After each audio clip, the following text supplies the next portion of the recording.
উন্নয়নের ক্ষেত্রে আমাদের মূল ভূমিকা পালন করেছেন আমাদের প্রয়াত নেত্রী, সাবেক প্রধানমন্ত্রী, বিএনপির চেয়ারপারসন মরহুমা বেগম খালেদা জিয়া। এবং সবাইকে ঈদের শুভেচ্ছা জানাচ্ছি, ঈদ মোবারক।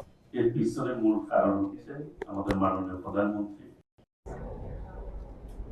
দেশনায়ক তারেক রহমান। উনি সঠিক টাইমে অফিস করে থাকেন এবং নির্ধারিত টাইমে বেশি শ্রম দিয়ে থাকেন, অফিসে তিনি কাজ করেন। এই যে নারী উদ্যোক্তাদের আজকে অনেক বেশি অংশগ্রহণ দেখছি সব ক্ষেত্রে, শুধু দুগ্ধ খামারিতে কিন্তু না।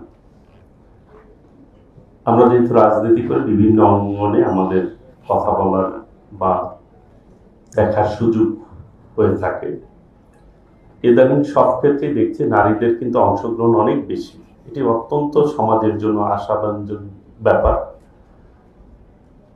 নারীরা যদি শক্তিশালী হয়, অবশ্যই দেশের অর্থনৈতিকভাবে শক্তিশালী হবে। কারণ তাহলে কম্পিটিশনে দেখা যাবে পুরুষরা অনেক বেশি কাজ করছে। এই নারীদের উন্নয়নের ক্ষেত্রে আমাদের মূল ভূমিকা পালন করেছেন আমাদের প্রয়াত নেত্রী, সাবেক প্রধানমন্ত্রী, বিএনপির চেয়ারপারসন মরহুমা বেগম খালেদা জিয়া, যিনি অবৈতনিক শিক্ষা ব্যবস্থা চালু করেছিলেন বাংলাদেশে। সেই জন্য নারীদের সকল ক্ষেত্রে অংশগ্রহণ অনেক বেশি। সেটা আমাদের জন্য অত্যন্ত আশার বিষয় যে আমাদের একজন মা কিন্তু একটি পরিবারের মূল ভূমিকা পালন করে। একজন নারী কিন্তু একটা পরিবারের মেইন ভূমিকায় পালন করেন। বাচ্চাদের লালন পালন করা সবকিছু কিন্তু নারীরাই করে থাকেন।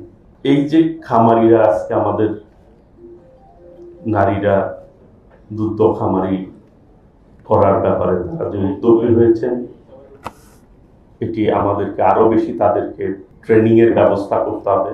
একজন নারী উদ্যোক্তা এখানে বক্তব্য রাখলেন, খামারি, তাদের সার্বিক সহযোগিতা আমরা কিভাবে দিতে পারি সেই ব্যাপারে আমাদের সর্বোচ্চ পদক্ষেপ নিতে হবে।